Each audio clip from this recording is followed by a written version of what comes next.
The TEIN4Citizens project organised 5 events in 5 cross-border regions, bringing together locals, European-level stakeholders, NGOs and experts to discuss challenges and visions for the future of Europe.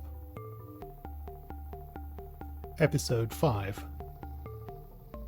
The relevance of identities for border regions in today's Europe. Over the past decade, the European Union has experienced one of the biggest migration crises since the Second World War. A large majority of EU countries have experienced, or are experiencing, a significant increase in the number of migrants residing in their territories.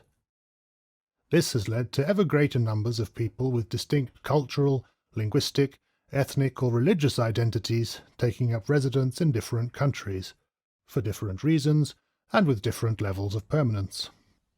Some decision-makers recognise the meaningful contribution that these communities make to society and the labour force, and value the positive impact they have on the demographic structure of certain regions, but others do not. At the same time, Europe's border regions are often home to old linguistic, cultural or ethnic minorities such as the Slovene-speaking ethnic group in Carinthia or the Italian-speaking ethnic groups in Slovenia. Identity issues for these old minorities have traditionally been linked to minority rights issues, especially where language and schooling are concerned. In light of recent discussions on integration in the EU, the TEIN4Citizens project chose to explore whether it is meaningful and useful to talk about the integration of both old and new minorities in the same context, and discuss the relevance of these communities and their identities for EU integration, specifically in EU border regions. Hello, we're presenting the findings of the Forum on Old and New Minorities within the EU in respect to their identities. We started off with the first part of the Forum in Klagenfurt, Austria, and then for the second part of the day, we moved with participants to Ljubljana, where Mitja and his team took over the Forum. Hello, greetings from Ljubljana. So 2 main conclusions are important for our forum. First of all, the conclusion was that we have to fight against racism and against the hate speech.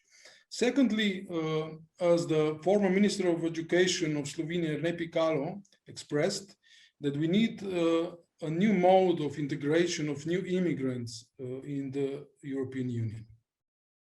Yeah, and a further conclusion was participants suggested, and also speakers, that we move away from thinking about old and new minorities, but rather think about the diversity of individuals and their identities within the European Union.